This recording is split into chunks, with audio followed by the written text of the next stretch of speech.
Turma, 2024 chegando ao fim e nesse meio do caminho o investidor de renda variável vem sofrendo principalmente nos fundos imobiliários. Então a gente está vendo aí na internet várias pessoas que às vezes começaram a investir agora ou recentemente e está passando por essa queda que teve nos fundos imobiliários, tanto em 2024 e tanto muito mais acentuada nesse último mês, nos últimos 30 dias.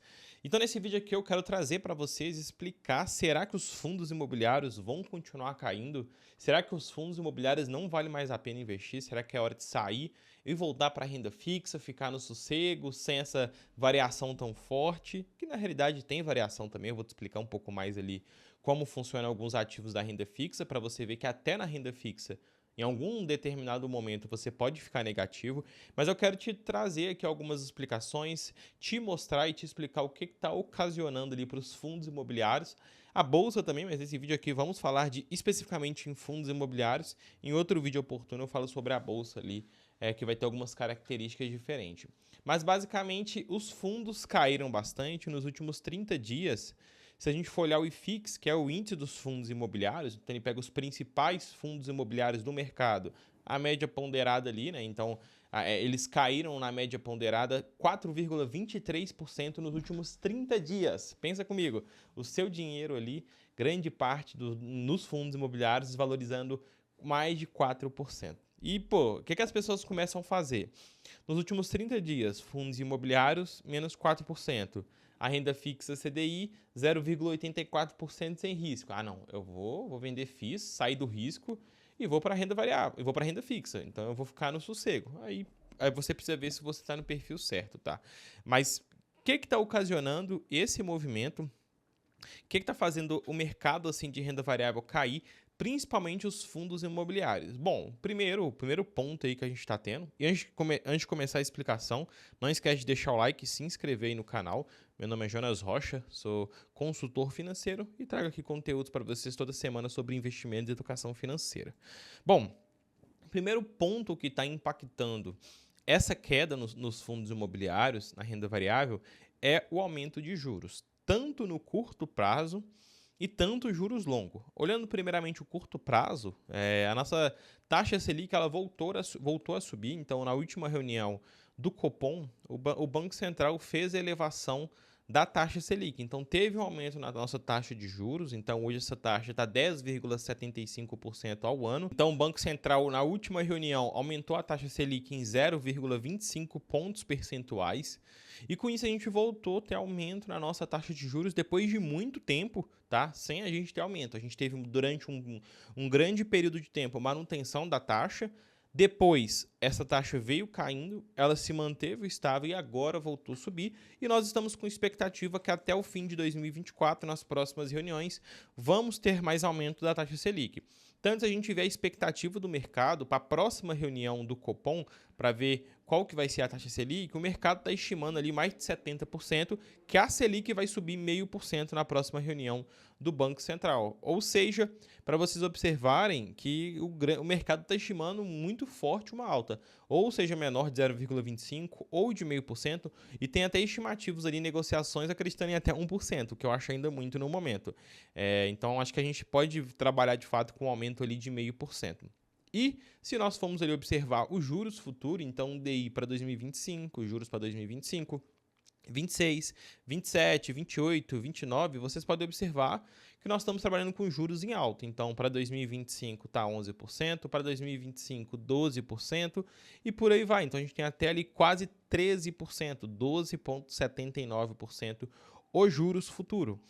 E então, o que está impactando nesse ponto aqui? O mercado, basicamente, quando a gente tem um aumento de juros, tanto juros agora e tanto juros futuro, os investidores, eles começam, não só a pessoa física também, mas até o institucional começa a fazer conta. Pô, a renda variável está me pagando, sei lá, 0,9 ali, os fundos imobiliários, por exemplo, ao mês, isento de imposto. Beleza, mas se eu for olhar aqui o risco embutido, na renda fixa eu vou ter ali 0,9 também. entendeu? Então, eles começam a fazer conta e começa a ter uma saída, tá? Mas aqui para fundos imobiliários é muito mais pessoa física, então a gente tem muitas pessoas físicas saindo dos fundos e voltando para a renda fixa. Então, a gente tem um mercado um pouco mais pessimista. Então, a galera um pouco mais preocupada com o futuro do Brasil, com os juros altos e, consequentemente, volta para a renda fixa, para o sossego. Então, por isso que a gente vê essa queda em massa nos fundos imobiliários. Tanto que se a gente for pensar em termo comportamental do mercado, quando a gente tem uma queda, é porque a pressão de vendas ela é superior do que a pressão de compras. Então, a gente está tendo mais pessoas vendendo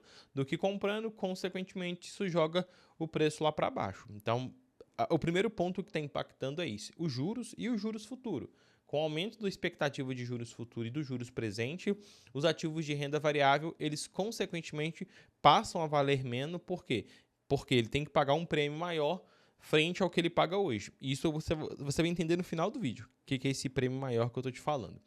Outro ponto que está preocupando os investidores é, primeiro, o que é um ponto positivo, mas que muito forte pode ser negativo, que é o aumento da produtividade. Então, a gente está tendo um aumento do PIB, inclusive aí o CNI aumenta de 2,4 para 3,4 a projeção de crescimento do PIB para 2024. Pô, o que é muito bom. PIB crescendo. Só que nós temos um número ali que é um PIB saudável de crescimento. Porque se a gente cresce muito, se consequentemente a gente tem uma pressão de crescimento muito rápida, isso faz o quê? Isso pode impactar a nossa inflação. Tanto se você for ver ali, o mercado de trabalho dá sinais animadores, então a gente está com uma taxa de desemprego baixa, mas impõe cuidados por inflação. Por quê?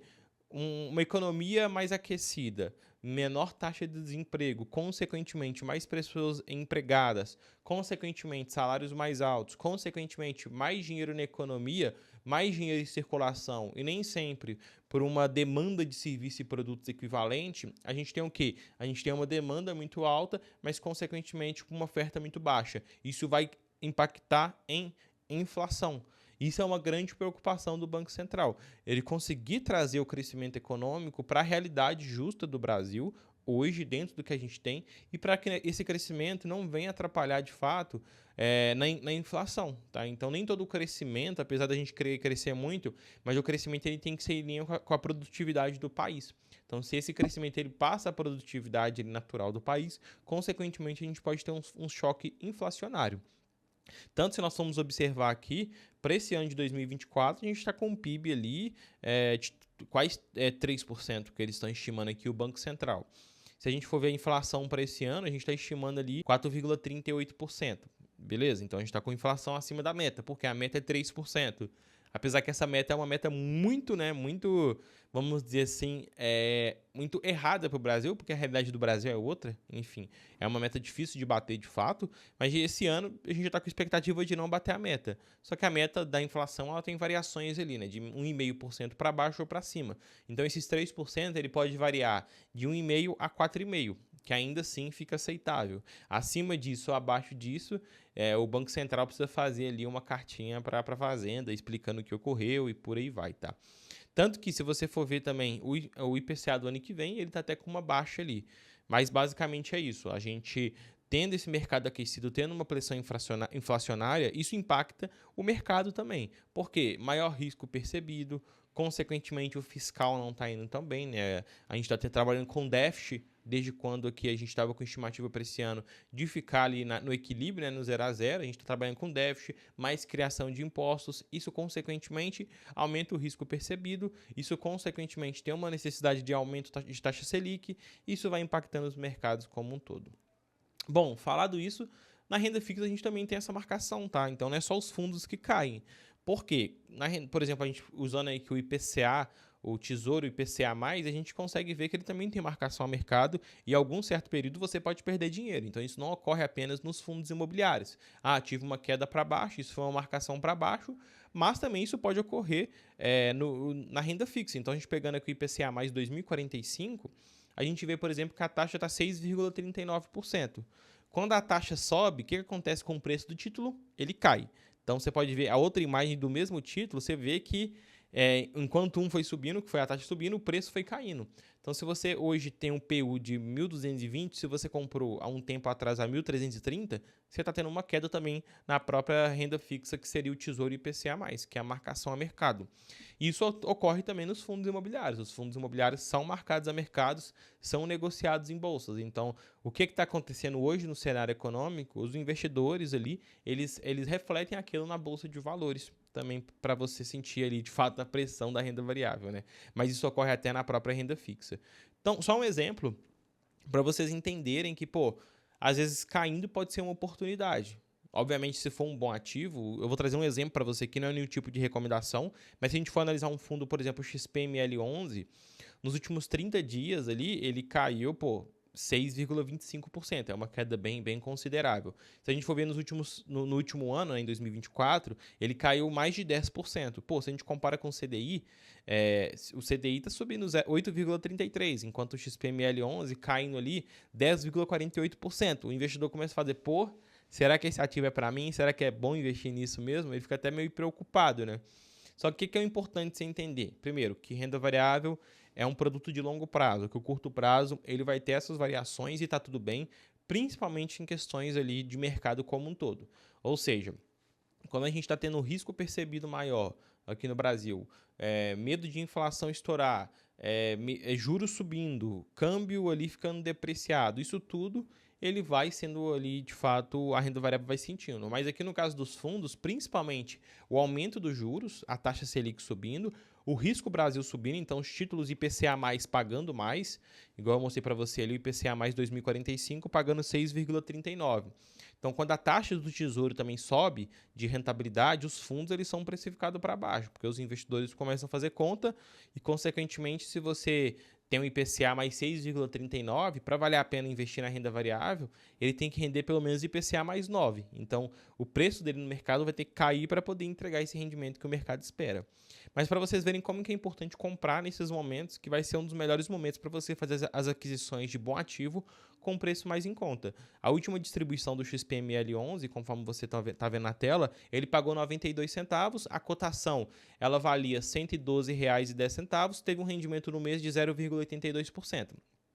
Agora, esse mesmo rendimento, só que com o preço de mercado hoje, que o XPML caiu nesses últimos dias, ele está sendo avaliado hoje a R$ 105,10. Você teria um rendimento de 0,87. O que isso quer dizer? Você comprando mais barato, você consequentemente carrega um bom ativo a um preço mais justo, a um preço mais interessante e consequentemente pagando mais retorno ali ao mês, que é o caso dos fundos imobiliários que faz os pagamentos mensais. Então, concluindo aqui tudo, não é momento de pânico, não é momento de, pô, o mercado está acabando, a renda variável não vale a pena só ficar na renda fixa. Esses momentos de queda, eles são comuns, tá? Principalmente quando a gente tem um aumento de juros, que é o que está ocorrendo nesse atual momento. Juros subindo, renda fixa vai performar melhor, a renda variável vai performar melhor, vai performar pior, mas é esses momentos que você tem que comprar bons ativos a preço descontado para que quando a Selic voltar a cair, você vai capturar todo o ganho que tinha ficado para trás, tá? Então, calma, o momento tá ok, tá tudo certo. De fato, tem momentos acontecendo na economia que está impactando, mas hoje aqui o mercado é hora de comprar, tá? É hora de fazer uma carteira bem diversificada, ter bons produtos e, obviamente, por isso que eu falo aqui para os meus clientes na consultoria, fazer uma carteira bem diversificada, porque tem momentos que alguns ativos vão estar performando mal, outros ativos vão estar performando bem e, na média, você fica ali com uma rentabilidade interessante, entendeu? E, obviamente, mitigando ali todo tipo de risco. Se você quer investir o seu dinheiro com a ajuda de um profissional, você tem mais de R$100 mil ali, tem um aporte interessante. Se você quer ter a ajuda de um profissional numa consultoria livre de conflito de interesse, link no primeiro comentário fixado ou na descrição, vem aqui conversar comigo aqui na Portfel Consultoria, que é a consultoria de investimentos do Grupo Primo, do Primo Rico e do Bruno Perini. Só você preencher o formulário que eu entro em contato com você, beleza? Espero que você tenha gostado do vídeo, não esquece de deixar o like, se inscrever no canal e eu te vejo no próximo vídeo.